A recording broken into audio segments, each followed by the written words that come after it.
Yesterday, we drove southwest across Germany from Waldenburg to Steinbeckle, where a friend of ours had purchased a very large fallen beech tree and needed help processing the wood. Join us over the next few videos as we show you the process of going from tree to plate.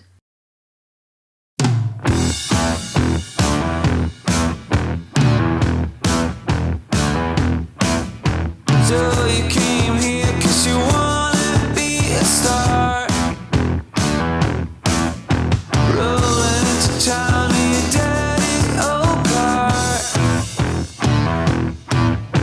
Cruising down the street like a rolling stone. Pretty little boy far away from home. Diamonds on the beach on a girl that won't get old. Girl, I love your feet, kiss your body made of gold.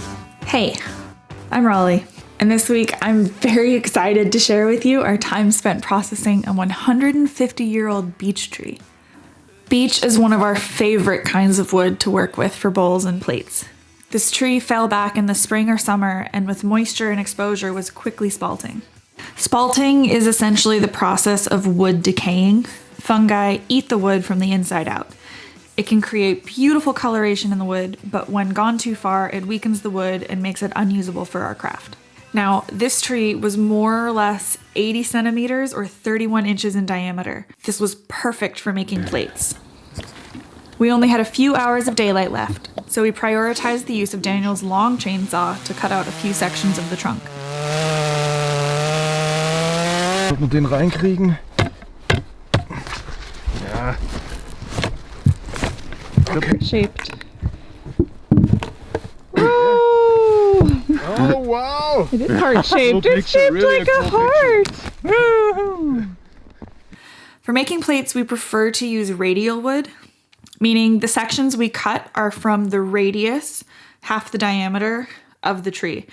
So for a 23 to 30 centimeter or a 9 to 11 inch dinner plate, the tree needs to be very large. Don't worry if this doesn't make sense. I'll explain it more in the next video. Tomorrow, Oliver and I will return to process all that we can and carry it back to the workshop. Join us tomorrow for when we do the next step in the process of making blanks for more than 100 plates, bowls, boxes, spatulas, scoops, and spoons.